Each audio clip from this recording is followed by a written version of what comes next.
Oke ya, saya record biar terekam dan nanti bisa diputar ulang agar bisa dipelajari lagi. Seperti biasa ya, nanti akan ada tes, jadi mohon diperhatikan sehingga materi-materinya tidak terlewat dan bisa kita ikuti ya dengan baik. Bismillahirrahmanirrahim. Assalamualaikum warahmatullahi wabarakatuh. Selamat malam. Salam sejahtera untuk kita semuanya. Mungkin mahasiswa yang sedang di jalan atau mungkin sudah standby di kampus atau sedang melipir gitu ya, ke kafe atau mungkin sambil diangkut ya. Oke, terima kasih atas atensinya sudah hadir. Saya lihat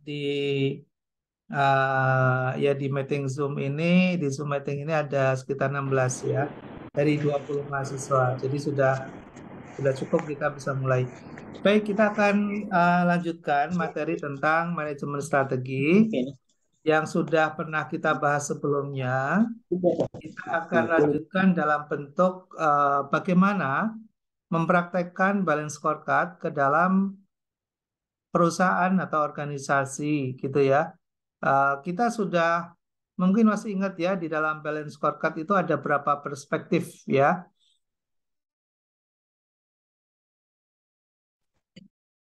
Eh, Oke. Suara saya terdengar? Dengar Pak. Dengar Pak, maaf tadi kepencet. Ya, nggak apa-apa, nggak apa-apa. Oke. Jadi di dalam menyusun suatu strategi perusahaan itu kita bisa banyak menggunakan teknik ya. Sebelumnya kita sudah pernah membahas dengan menggunakan analisis SWOT ya. Strength, weakness, opportunity, and strength ya.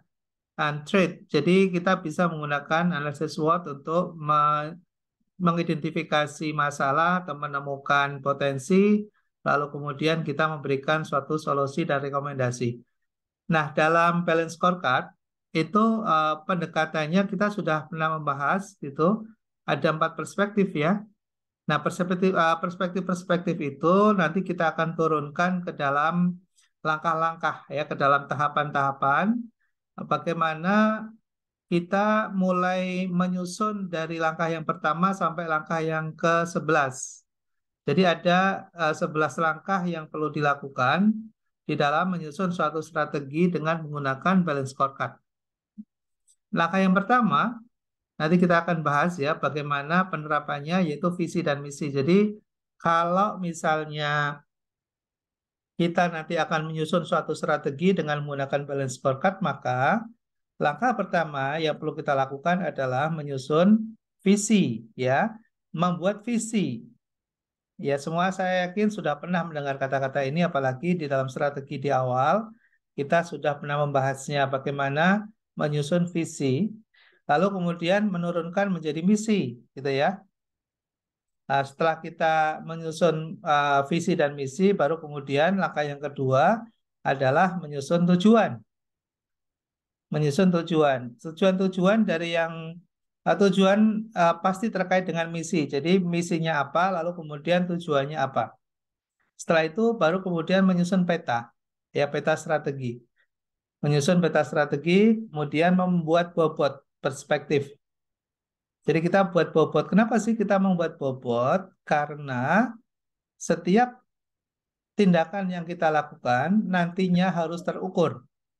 Lalu kemudian kita akan bisa mengetahui ya uh, seberapa besar capaian yang sudah kita lakukan dan stressingnya ada di mana, ya penekanannya itu ada di mana. Misalnya di dalam balance scorecard kan ada perspektif finansial, gitu ya. Kemudian ada perspektif bisnis proses, ada perspektif di internal.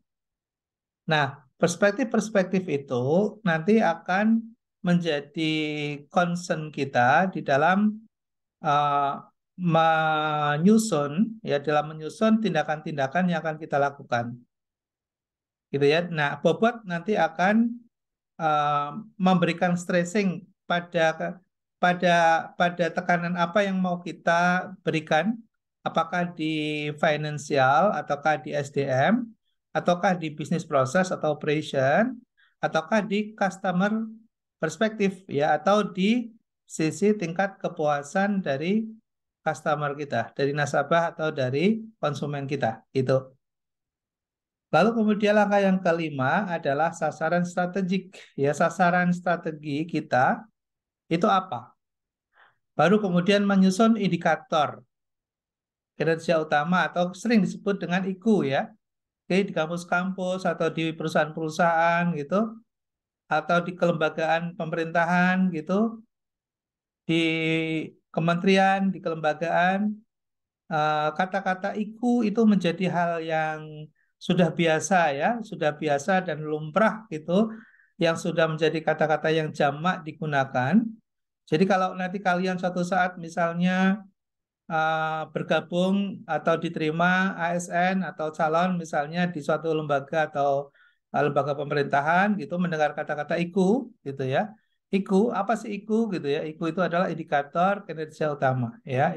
Singkatannya dari indikator kinerja utama itu yang nanti akan menjadi acuan bagi setiap organ di dalam struktur organisasi ya, setiap bagian ada yang ada dalam suatu struktur organisasi untuk bisa bekerja dan kemudian mengukur dirinya, setiap capaian-capaian yang harus dilakukan, yang harus dicapai itu nanti akan diukur dengan IKU ya.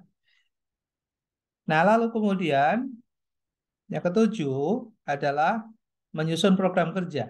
Ya, menyusun program kerja, rencana kerja pada suatu timeline tertentu.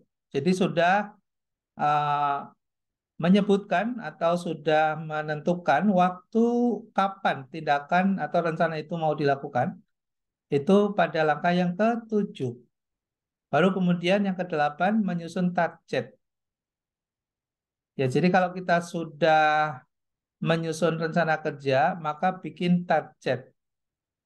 Ya, target. Nah, lalu kemudian langkah yang kesembilan adalah realisasi.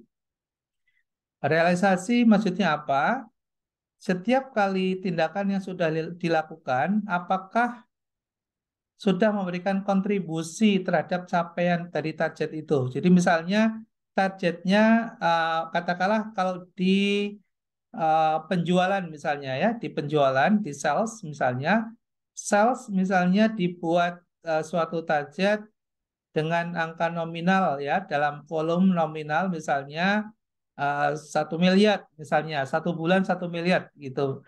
Nah, atau dalam 1 tahun misalnya 10 miliar misalnya. Nah, kita akan bisa melihat realisasi pada bulan pertama itu berapa.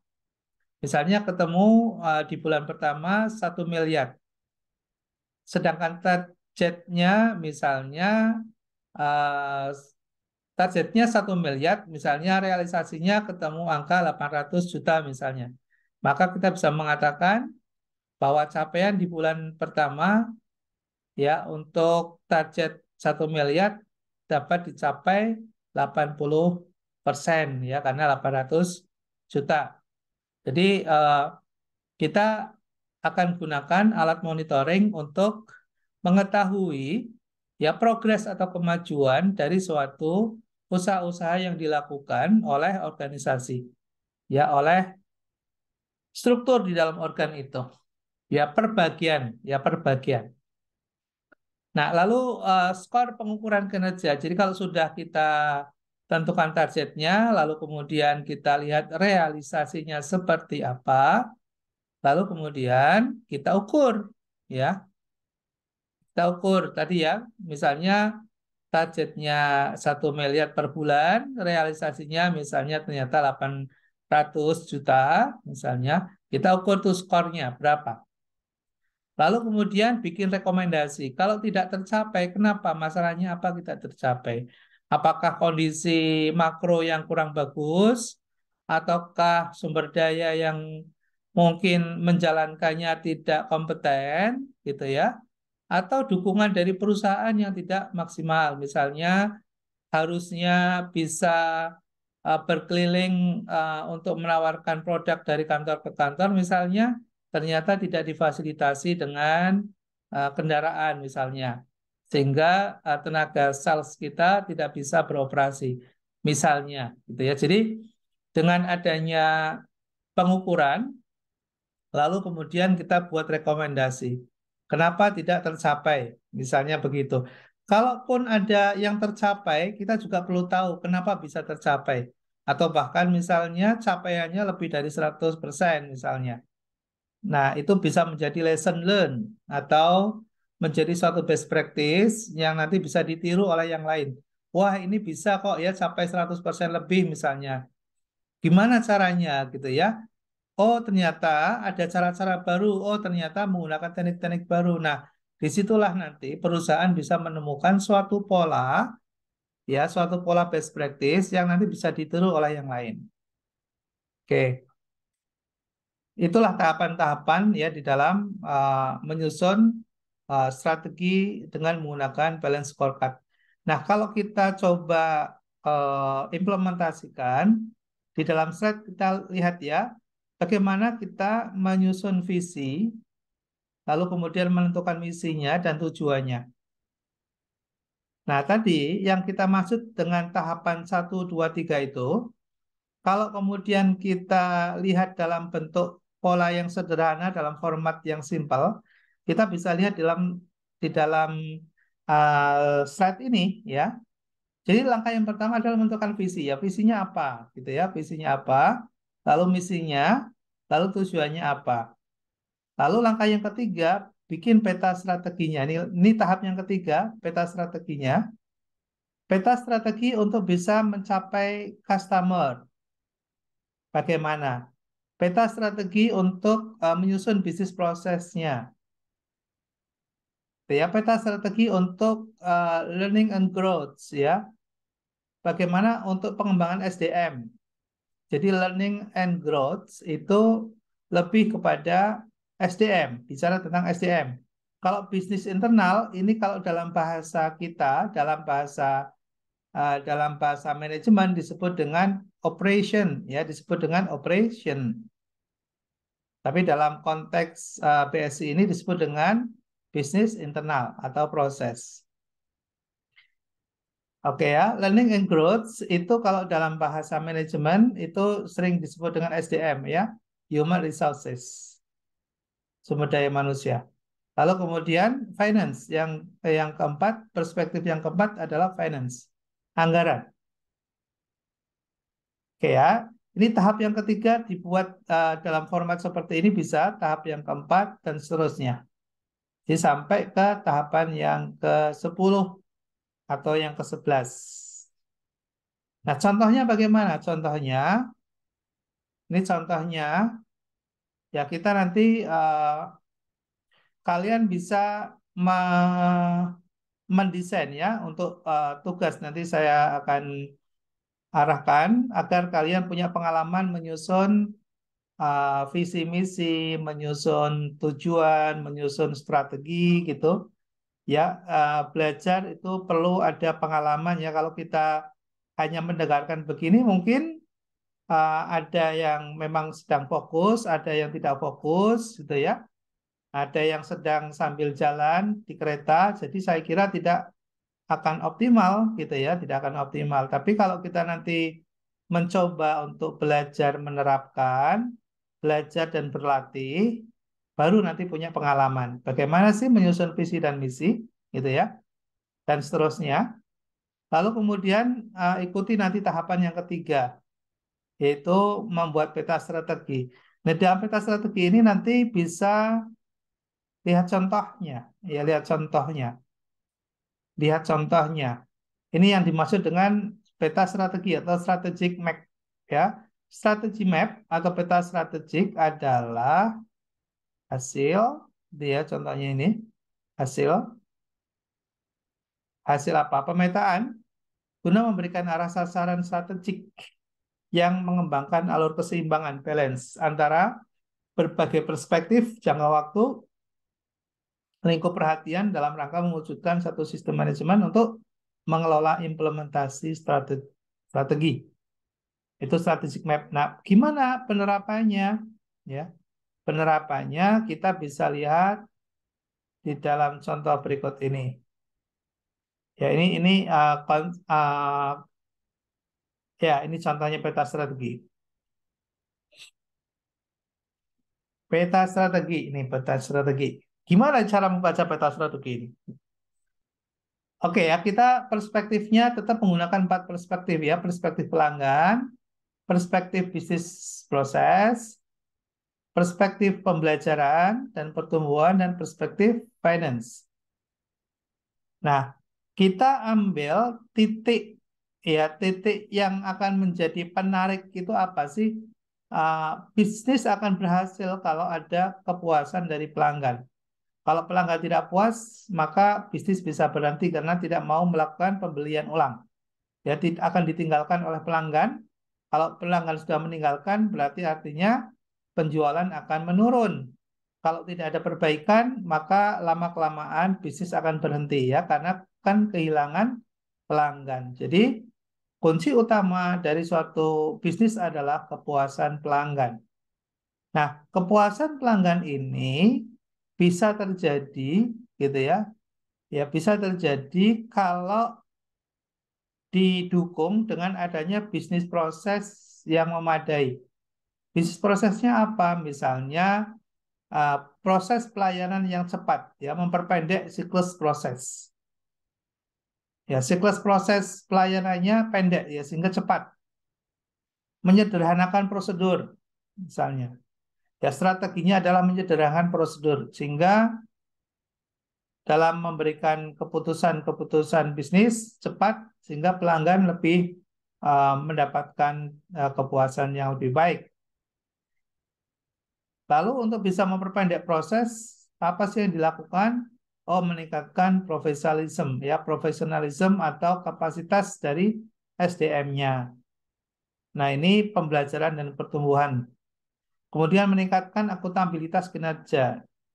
Jadi tadi SDM-nya bisa diukur, evaluasi, lalu kemudian ditingkatkan kapasitas. Nah, ini semua akan bisa berjalan kalau ada dukungan finance ya, ada dukungan anggaran, budget. Dan budget tetap harus dilakukan secara efektif dan efisien agar perusahaan bisa mendapatkan laba yang memadai ya. Ini peta ini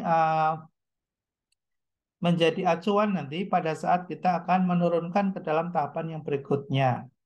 Tahapan yang berikutnya apa? Tahapan yang berikutnya adalah kita, ini contoh ya, masih contoh di peta strategi. Ini kalau diterapkan di dunia pendidikan contohnya. Ya, di dunia pendidikan adalah kepuasan dari masyarakat yang menggunakan jasa pendidikan. Nah, eh, ini bisa mendapatkan tingkat kepuasan masyarakat di lembaga pendidikan kita misalnya karena adanya standar. Ya, standar yang baik, standar kurikulum yang baik, proses pembelajarannya bagus, kemudian tenaga pengajarnya kompeten, kemudian menggunakan IT misalnya, penguatan kelembagaan, dan penyediaan anggaran secara rutin. Nah, ini contoh peta strategi yang ada di dalam suatu lembaga pendidikan, ya, contoh. Contoh yang lain apa? Contoh yang lain kalau kita terapkan misalnya di dinas, ya, di dinas milik pemerintah, gitu ya. Ini contoh misalnya dinas kesehatan, misalnya ya, dinas kesehatan. Nah, dinas kesehatan misalnya memiliki pelanggan masyarakat, pelanggannya adalah masyarakat, publik ya. Ya, terwujudnya pelayanan kesehatan yang cepat dan murah, gitu ya, yang cepat dan murah. Nah, untuk bisa memberikan pelayanan yang cepat dan murah ini, perlu dilakukan suatu internal bisnis atau proses bisnis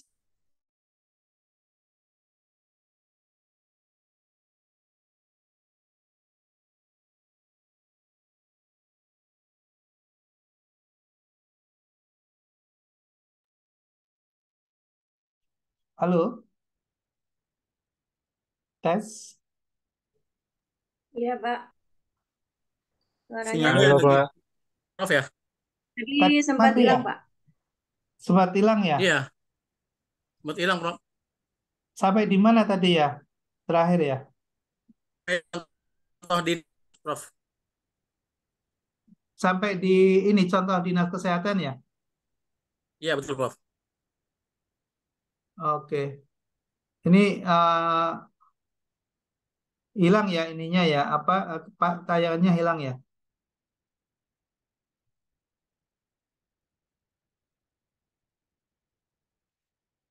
Sudah kelihatan slide-nya? Halo, tes. Ya, oke, Udah, Pak. Prof. Sudah. Sudah. Oke, sudah Sudah. ya. Baik, Sudah, Pak. terima kasih. Ini contoh untuk lembaga pemerintah ya yang melayani di bidang kesehatan ya, dinas kesehatan. Gimana cara membuat peta strategi untuk dinas kesehatan ini, gitu ya? Pertama, yang menjadi orientasi adalah pelanggan. Pelanggan ini, bagaimana dia akan puas? Salah satu indikatornya adalah pelayanan yang cepat dan murah. Nah, pelayanan cepat dan murah ini akan bisa terwujud kalau difasilitasi dengan sarana prasarana yang memadai, gitu ya. Karena bisa kita bayangkan kalau di suatu layanan kesehatan, apakah poliklinik atau puskesmas gitu ya, atau rumah sakit, tapi tidak tersedia peralatan-peralatan medis yang uh, bagus, yang baik, yang canggih gitu, ya maka tentunya tidak akan menjadi rujukan dan kemudian hanya melayani untuk standar-standar minimal gitu ya. Nah, saya kira kalau itu nanti terjadi, maka banyak nanti pelanggan yang akan lari ke tempat lain ya untuk mendapatkan layanan yang lebih baik.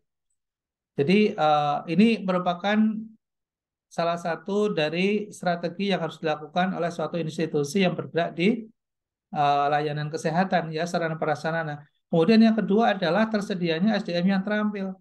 Sarana prasarana sebagai apapun, kalau kemudian SDM-nya tidak terampil, ya nggak ya percuma gitu ya, karena nggak bisa menggunakannya gitu. Kalaupun menggunakan misalnya ternyata tidak tepat ya, tidak tepat sasaran ya, tidak valid. Nah, ini contoh dari strategic map ya. Nah, sarana prasarana yang canggih ini akan bisa dilakukan kalau kalau ada kegiatan-kegiatan berupa apa? Pengadaan sarana prasarana gitu ya. Kemudian ada untuk bisa mendukung tersedianya SDM terampil apa? Dilakukan rekrutmen yang baik gitu kan, proses rekrutmennya baik. Lalu kemudian dilakukan pelatihan ya, pelatihan yang bagus. Lalu kemudian ada dukungan finansial. Nah, ini adalah sebuah peta bagaimana memberikan pelayanan yang cepat dan murah melalui sebuah proses. Ya, proses dengan menggunakan perspektif balance scorecard. Oke, ya, ini contoh yang ada di eh, Dinas Kesehatan. Oke ya, nanti contoh-contoh yang lain silakan bisa dilihat. Ini contoh-contoh yang lain yang kita ambil dari berbagai contoh yang digunakan oleh perusahaan-perusahaan internasional, perusahaan airline, ya kemudian ada perusahaan infrastruktur. Ya silahkan dibaca-baca, dipelajari. Ya di banking juga ada ya, di Bank Mandiri ini contohnya, ya di Garuda dan seterusnya gitu ya. Ini contoh. Nah, kemudian kita melangkah ke tahap yang kelima, yaitu sasaran strategis. Ya, sasaran strategis. Nah, sasaran strategis ini biasanya disusun antara 3 sampai 5 tahun. Ya, disusun untuk 3 atau 5 tahun ke depan. Lalu apa yang disusun di dalam rencana strategis ini? Nah, kita bisa lihat yang disusun dalam rencana strategis untuk 5 tahun ke depan meliputi tadi ya, perspektif dari keuangan, perspektif dari pelanggan, perspektif dari bisnis internal, perspektif dari pembelajaran dan pertumbuhan, dan perspektif finansial. Ini 5 tahun ke depan yang akan disusun. Nah, lalu kemudian penetapan sasarannya. Penetapan sasarannya, ya tadi kita sudah menyusun petanya, lalu kemudian menetapkan sasaran strategisnya. Contohnya apa? Contohnya misalnya ini pelanggan adalah kepuasan uh, strategi dalam meningkatkan keunggulan perusahaan adalah dengan cara meningkatkan kepuasan masyarakat. Ya, kepuasan dari pelanggan. Pelanggannya adalah misalnya masyarakat. Nah, di sini kita bikin uh, sasaran strategisnya lebih fokus dan lebih pada sasaran yang bisa terukur. Ya, masyarakat ini kan banyak. Kalau misalnya kita menentukan sasaran strategisnya misalnya masyarakat, kita kan nggak bisa fokus karena kita tidak bisa mengetahui dan tidak bisa mengukur gitu. Ya, nah agar bisa diukur, oke, dibantu ini dulu ya, Mbak Sari. Udah absen. Kalau udah absen nggak apa-apa, pulang aja. Bunda di mana aja. Iya.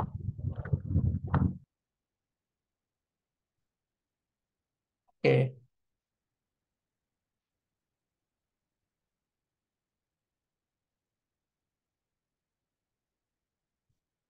Oke. Ini contoh di sasaran strategis ya. Misalnya kita menentukan kepuasan masyarakat. Nah, kita akan lihat ini bisnisnya bergerak di sektor apa. Misalnya di sektor pendidikan. Kalau di sektor pendidikan, maka yang kita akan sasar adalah anak didik ya, siswa atau mahasiswa. Maka yang menjadi sasaran agar masyarakat puas, maka yang kita akan sasar adalah siswanya, meningkatkan kecerdasan siswa. Jadi siswa menjadi lebih baik gitu ya. Lalu kemudian agar siswa ini bisa menjadi lebih cerdas, maka apa yang harus dilakukan dalam bisnis prosesnya yaitu terpenuhnya standar kurikulum, meningkatnya efektivitas pembelajaran, meningkatnya kualitas pengajar, tersedianya akses informasi. Nah, lalu kemudian keuangan terpenuhi kebutuhan pembiayaan ya untuk pengadaan berbagai sarana prasarana dan pendidikan. Ini contoh dalam penetapan strategis ya.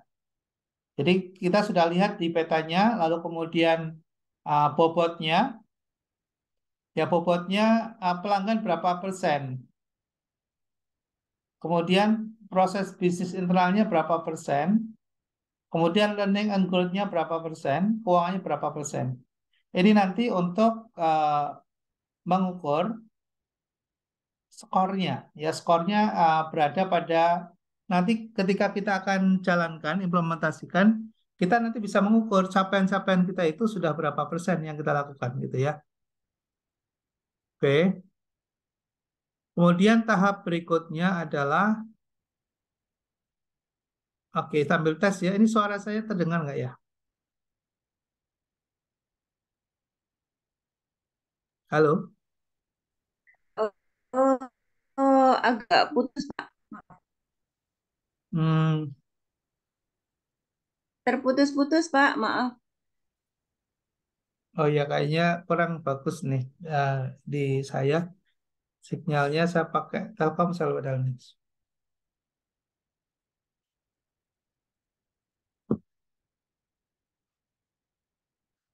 Baik ya, mudah-mudahan ini sudah membaik nih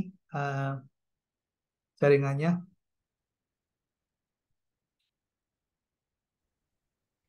Oke, kita lanjutkan tahapan yang keenam, tolak ukur kinerja atau IKU, ya, indikator kinerja utama. Jadi kalau kita sudah menentukan sasaran, bobotnya, lalu kemudian kita tentukan indikator kinerja utamanya. Untuk apa sih kita menentukan IKU? Nanti akan menjadi acuan, ya, menjadi acuan bagi seluruh komponen organisasi, gitu ya, bagian-bagian dan bidang-bidang dalam organisasi untuk menjalankan fungsinya masing-masing sesuai dengan job desk-nya. Ya. Nah, ini contoh, misalnya yang kita ambil adalah untuk lembaga pendidikan ya, untuk organisasi yang bergerak di sektor pendidikan. Nah, pelanggannya tadi kita sudah menentukan adalah masyarakat ya, tingkat kepuasan dari masyarakat yang akan menjadi sasaran, yang akan menjadi orientasi dari misi. Lalu kemudian kita tentukan bobotnya, dia 20%, bobotnya 20%. Lalu sasaran strategisnya adalah meningkatnya kecerdasan siswa. Karena kalau siswanya itu memiliki pengetahuannya bagus, lalu kemudian bisa mendapatkan sekolah-sekolah pilihan, gitu ya, dari yang diharapkan, misalnya ingin masuk ke perguruan tinggi yang bagus, misalnya, itu bisa dicapai, gitu ya, dengan adanya proses internal yang baik, kurikulum yang bagus, ya, kemudian tenaga pengajar yang berkualitas, gitu ya. Lalu kemudian outputnya berupa siswa-siswa yang nanti semuanya lulus, oh ya, ujian nasional lulus, kemudian bisa masuk ke perguruan tinggi yang diinginkan juga bisa berhasil, misalnya. Oh, berarti nanti akan menuju pada tingkat kepuasan yang maksimal. Nah, indikator kinerja utamanya atau key performance indikatornya itu ditentukan, misalnya tingkat kelulusan. Jadi kalau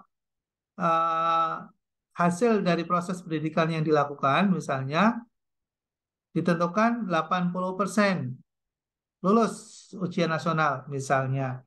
Lalu kemudian proses internalnya kita akan buat komposisi muatan lokalnya 10%, nasionalnya 90%, kemudian terwujudnya jam belajar efektif 8 jam per hari, misalnya. Jadi jam pembelajarannya adalah 8 jam per hari, misalnya.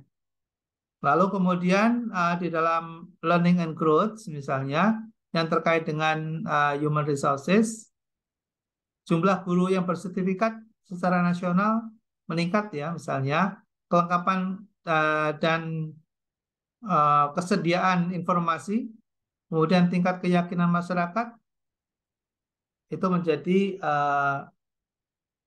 KPI-nya, ya, menjadi KPI-nya. Lalu keuangannya, persentase penyerapan anggaran yang cukup. Nah, itu hubungan antara sasaran strategi dengan IQ atau Key Performance Indicator atau KPI. Ya, kita mungkin dalam dunia bisnis sering mendengar kata-kata ini ya, KPI gitu. Oke, ya, ini contoh-contoh, nanti silakan bisa dilihat.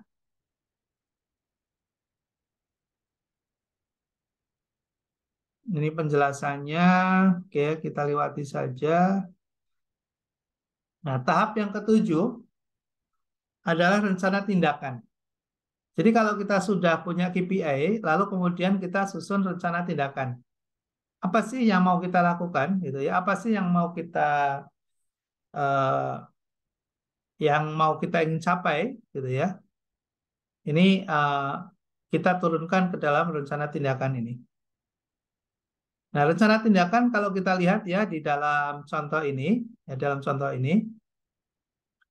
tahap yang ketujuh ya, merupakan tahapan yang ketujuh.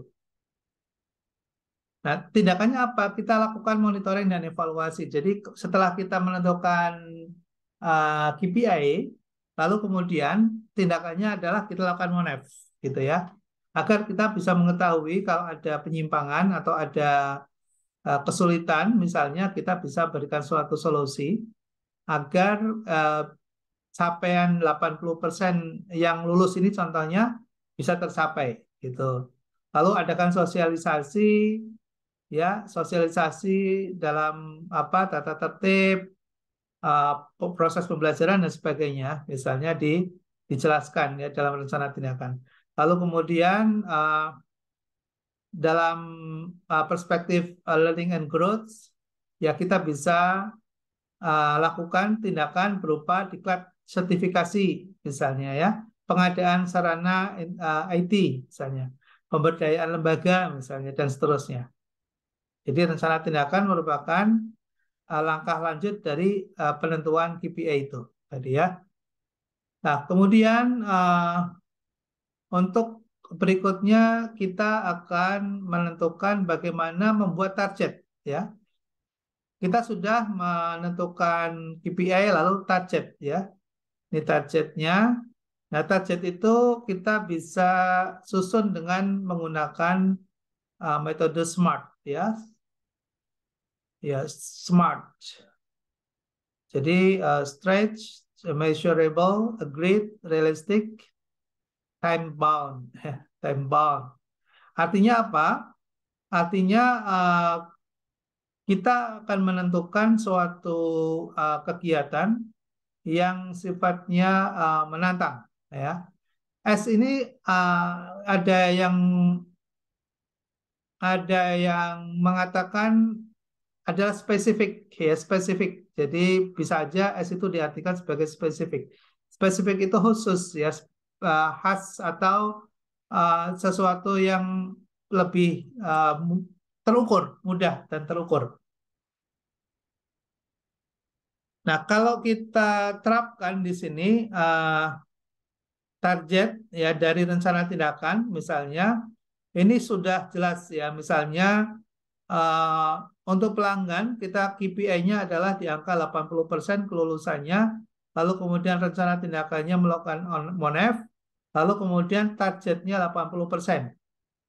Capaian ya dari pelanggan 90%. Muatan lokalnya misalnya bisa kita capai dengan melakukan kegiatan sosialisasi 90% dan seterusnya ya, dan seterusnya.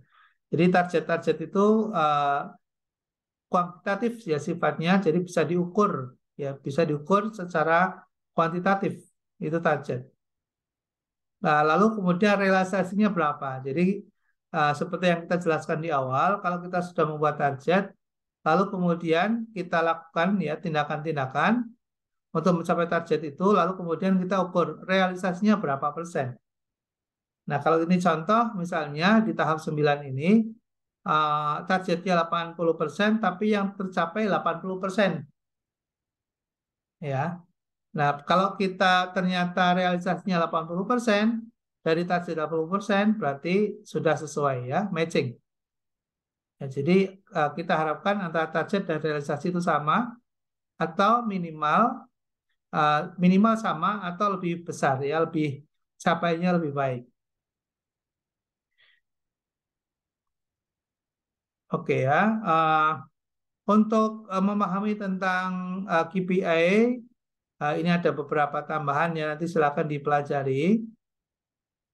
Ya, tapi saya kira untuk tahapan kita bisa mengisi dari target kita adalah bisa membuat contoh tahapan nomor 1 sampai nomor 11 itu sudah cukup ya. Ini contoh-contoh ini hanya untuk menambahkan pengetahuan saja ya.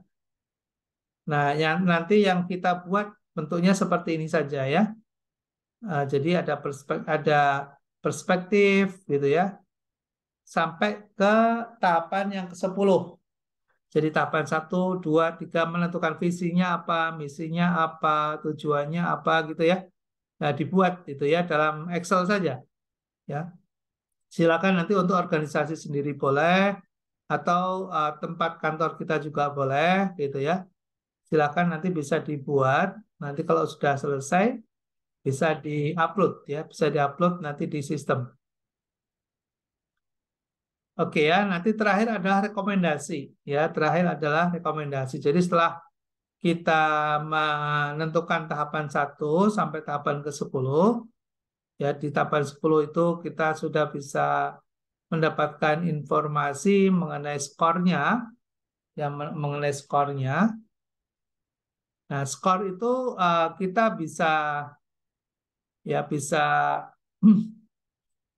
bisa bandingkan dengan bobotnya gitu ya, bisa bandingkan dengan bobotnya. Bobotnya misalnya ini kan menghitungnya gini nih, bobotnya kan 20 nih, 20 bobotnya. Lalu ini capaiannya 100% ya. Jadi targetnya 80%, realisasinya 80%. Jadi artinya capaiannya 100% dari 20. Maka ketemunya 20. Gitu ya. Ini 90 targetnya, realisasinya 90 juga, artinya 100% tercapai. Ya, 100% tercapai sedangkan bobotnya 15. Maka skornya adalah 15. Ya, ini kebetulan contohnya yang gampang-gampang ya. Contohnya yang gampang. Tapi saya kira ini juga sangat mudah lah ya, karena hanya mengalihkan saja antara uh, capaiannya berapa persen dikalikan dengan bobotnya. Itu ya. Oke. Oke, saya kira demikian. Ya, sudah cukup ya untuk manajemen pembiayaan. Silakan kalau ada yang mau ditanyakan sebelum kita siapkan untuk manajemen keuangan. Silakan kalau ada yang bertanya.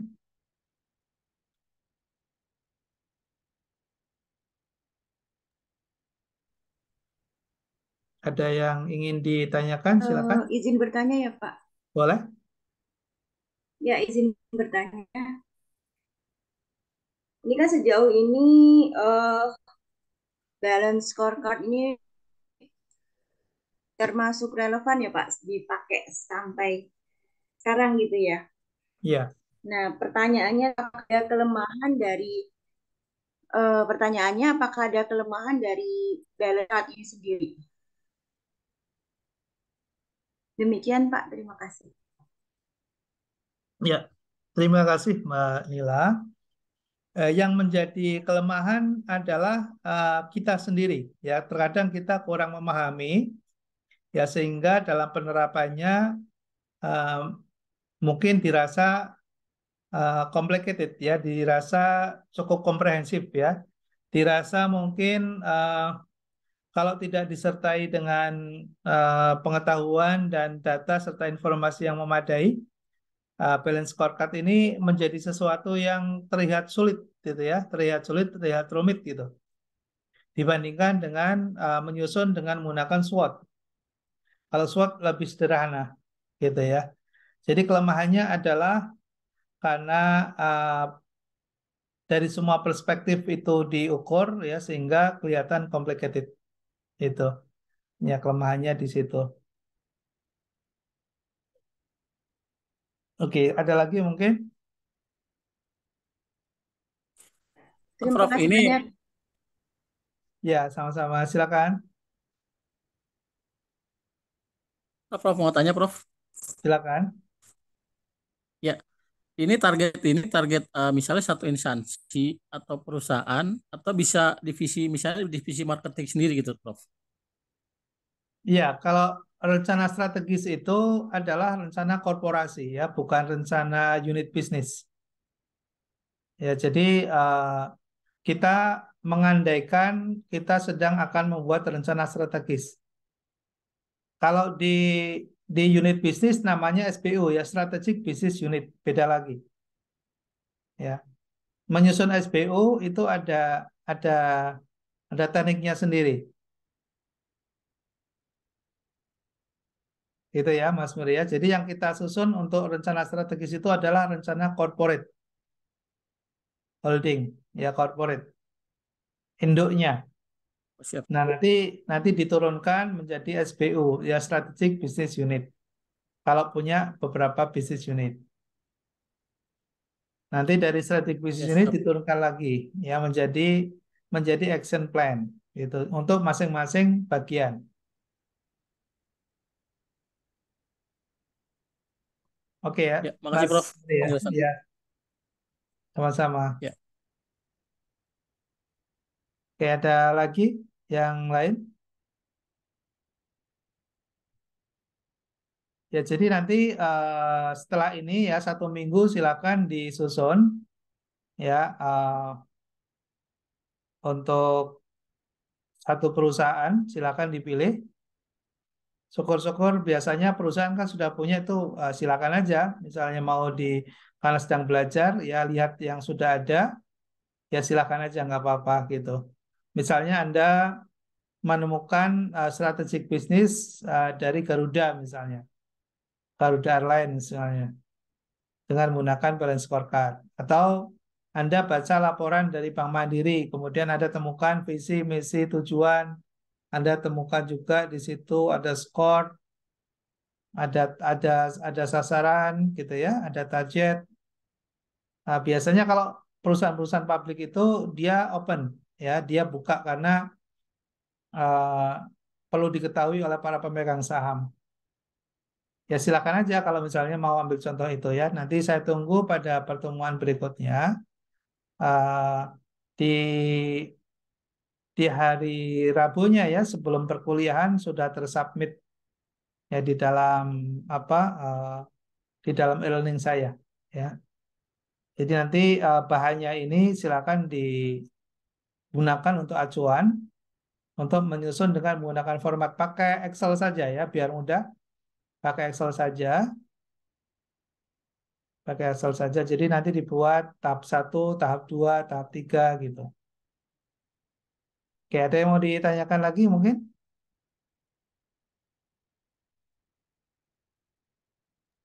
Cukup, Prof. Cukup ya? Ya. Oke, terima kasih. Pak, saya mau tanya, Ya, silakan. Pak maaf, ini jadi tugasnya dikumpulkannya itu di hari Rabu ya Pak ya, bukan di hari Kamis ya? Iya, di hari Rabu. Nanti hari Kamis kita akan bahas ya. Jadi hari Rabu Oh, oh.